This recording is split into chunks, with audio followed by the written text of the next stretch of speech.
Okay, so this is the second half of lesson 3.3. So I'm calling it 3.3b. And in this one, let's start with kind of work in reverse. So here's a graph. There's the feasible region, that kind of solution region there. And I want you to figure out what the inequalities would have to be. And this one is not too bad because they're all horizontal or vertical lines. So let's think about what restriction would cause a horizontal line right there. So that would be, let's see, that would be a horizontal line, so it's y. And the value looks to be about 3, so 3. And the shading looks to be below the horizontal line, so I would say less than or equal to because it's a solid line. So that restriction would shade below that line. In a similar manner, this one is also horizontal. It has a y value of -3, and that one looks to shade above, so greater than or equal to. So uh, that would give you kind of the area in between those two. If we look at this vertical line, that's going to be an x equals line. So x is vertical, -3.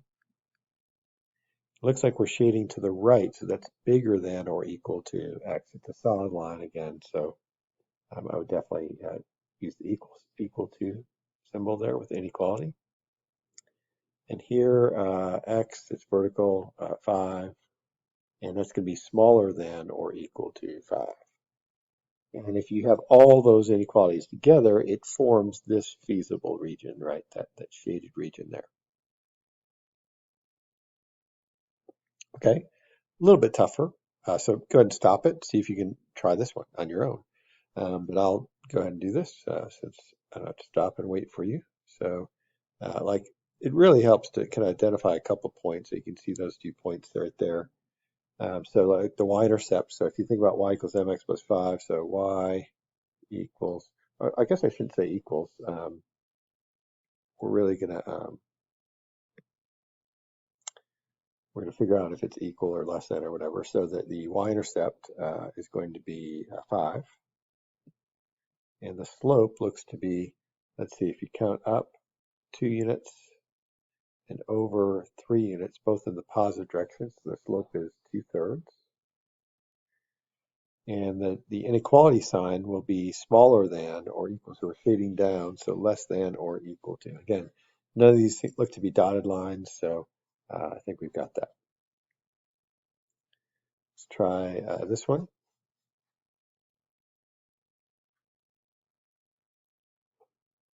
So the y-intercept again is 5, so we're going to have plus 5 there. The slope looks to be, if it goes up 2, that's positive. It goes left 3, so -3. So it looks to be rise over run, so -2/3. So almost like the other one, but it's negative. And less than or equal to, we're shading below that one, so less than or equal to. And this one right here, identifying those 2 points there. So the y-intercept is 1, so +1. Slope looks to be up 2/3 in the negative direction. So just like that other line, it looks parallel to it. It's actually a -2/3. And y is above, we're shading above, so greater than or equal to that one. And this line, right, nice y-intercept there at 3, so +3. I'm sorry, +1. So y-intercept is 1, sorry. And then slope looks to be up 2/3 to the right, so 2/3. So 2/3, just like the other line that's parallel to. And y, and we're shading above that one, so greater than or equal to. Okay, this is a little bit more of a challenge, so go ahead and stop it and try to identify the restrictions here. So you have to identify a couple points here. So that line looks something like this. And so the y-intercept looks to be 0, so +0. Slope looks to go up 3/1 in the positive direction, so 3x or 3/1x. And the inequality, we're shading below that, so less than or equal to. Again, it's a solid line. So this one actually is a little easier there because it's just straight horizontal. So y at 3, and the slope is 0 essentially. And so we're shading below, so less than or equal to. And this one, again, not too bad. Again, it's a y line, the y is 0. Shading above, so greater than or equal to. And the toughest one, I think, is this one. So you can see here it's got a slope of positive 3. I'm going to make a few more slope points. So I'm going down, and I'm kind of running out of room here, but if you did keep going, it would go down 3 more to -9, and that'd be at 1 for the x-axis. Go down 3 more to -12, and that's going to be on the axis. So I think there's a point down there at 0, -12. It looks to me. So just kind of keeping the pattern in line. You could have figured it out algebraically by plugging in, like pick a point here, like 4, 0. Slope is 3. And like plug those in for x and y, plug into y equals mx plus b. We could algebraically figure this out. I just thought it was easier to find out the graph. But you can find that b equals -12 either way. Okay, so our b is -12, so -12. Our slope is +3 for this line, so up 3 over 1. And we're shading above the line, so greater than or equal to. So those 4 restrictions will make that feasible solution region right there.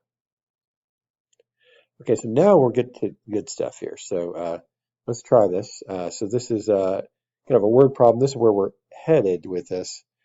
I want to get you ready kind of for the next lesson here. So suppose you purchase a 750 square foot piece of property and you're going to make a parking lot, make a lot of money. Each car takes up 5 square meters. Each bus is a lot bigger, it takes up 30 square meters. But due to city regulations, you can't have more than 70 vehicles parked in a lot at a time. Okay, so you want to maximize your profit. We'll get to the actual profit here in a minute. Let's try to draw this graph and come up with a couple of equations. I like this number right here because I'm thinking, okay, there's buses and cars. So you could say something like, cars plus buses equals 700. And let's just solve that for C. We could solve for really either one, but I'm going to subtract B, so I get negative B plus 700, or 700 minus B. Okay, so that's our first equation. Our second equation has to do with the number of square meters each one takes. So we've got 5 times C, I think, right? Plus 30 times B equals a total of 750. So what you want to do is solve that one for C. So we get 5C equals negative 30B plus 750. Divide by 5, C equals negative 6B. I think that's 70 when you divide by, does that make sense? Let's see. No. Maybe 150? 150 times 5. Okay, so plus 150.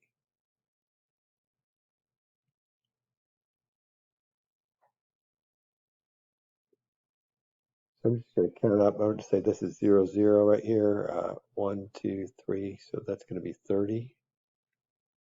I guess we'll say this is cars, or C over here. 60, 90, 120, 150. And we're going to we'll make this one buses, and we'll go 30. I'm just trying to economize a little here. You could label every 10 if you want to.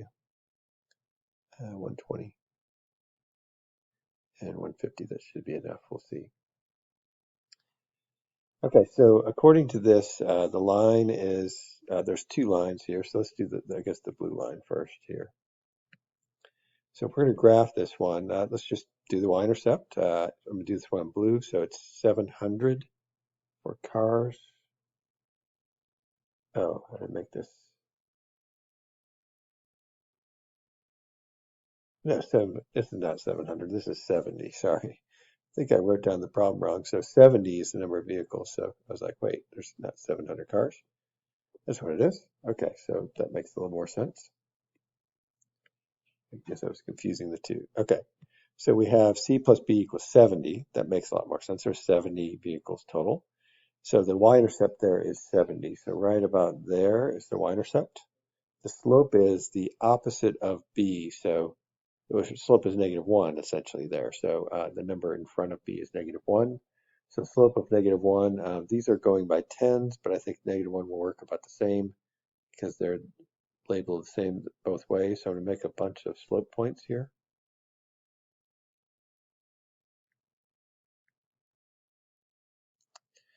And I'm going to draw a solid line because I think these are all. So there's the blue line there, the blue graph. And let's check this one. So this one, we solved it for C. So the y-intercept is 150. Okay, that's right up here. And the slope is -6. So I'm going to go down 6 over 1, down 6 over 1, down, well, I mean, kind of run out of room there, but something like this.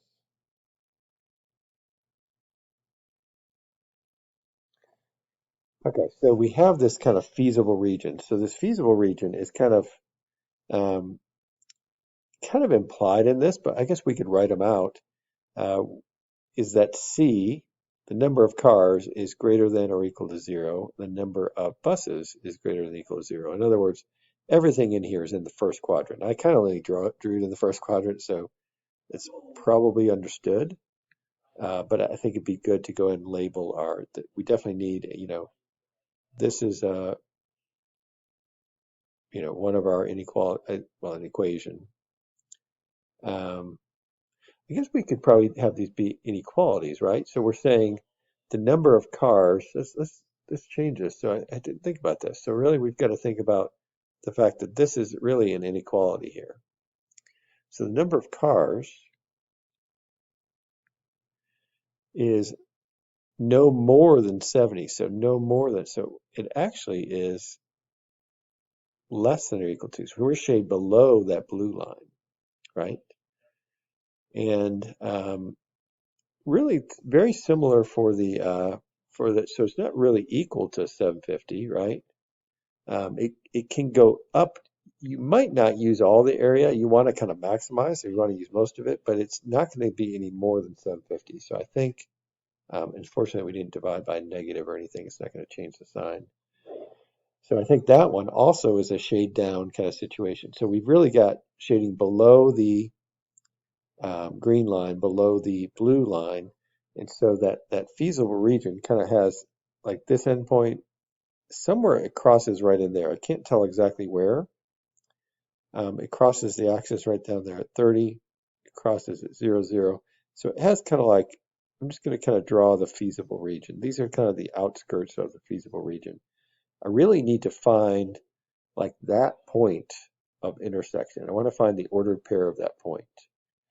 And I definitely don't know it. I know I can estimate it, but it's really hard to tell. So to really get it correct, you probably want to just go ahead and solve this system over here. So I'm going to try to solve this system. So I'm going to take this C plus B. I'm just going to use equals because I just want to find that point. So I'm not worried about inequality. And then the other one is 5C plus 30B equals 750. So I want to solve that system. We've done a little bit of that this chapter.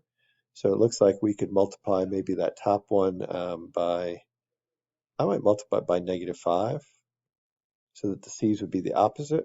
So I get -5C minus 5B equals -350. And then the second equation doesn't change. It'd be 5C plus 30B equals 750. We're going to add those two guys up. C's go away. We get 25B equals exactly 350. Okay, divide by 25. B equals, let's see, so 25 goes to 104 times. So that'd be 4 times 3, which is 12, and 2 more, so that'd be 14, I think. So B equals 14. So the B value is 14, and which means that you can plug it back in to this equation, right? So you'd have C plus B equals 70. So this would be C plus 14 equals 70. So you subtract 14 from 70, you get C equals, C at 70 minus 14 is 56. So we're going to say this is this point is like B comma C, right? So our B value was, if I look at it again, it was 14 for the intersection point, and our C value was 56.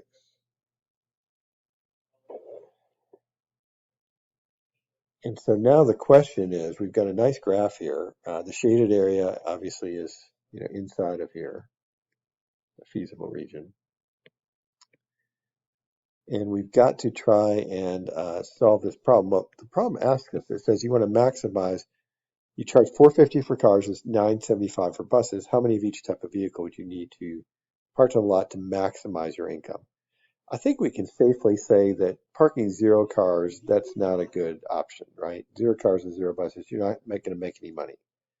But all these other 3 points, so this point here at 30, 0 for B and C, and this point here at, I think that was 70, 0, 70, 0, 70 for B and C. So those 3 points are points we have to test. In fact, when you have a feasible region like this, you only need to test the vertices of the polygon there. If it's a polygon, just test the vertices. You don't have to test every point inside of there. You can only test the vertices and you'll be just fine. So one of those points is going to be our answer. It'll maximize income. I'm guessing it's going to be this one if I had to guess. Although maybe parking all buses would be more profitable. I don't know. So the most you can have is 70 vehicles total. So some combination, just guessing that might be the highest answer, but we'll see. So what you need to get a calculator for this, but we're going to plug in to this formula, right? It says 450 for cars and 975 for buses.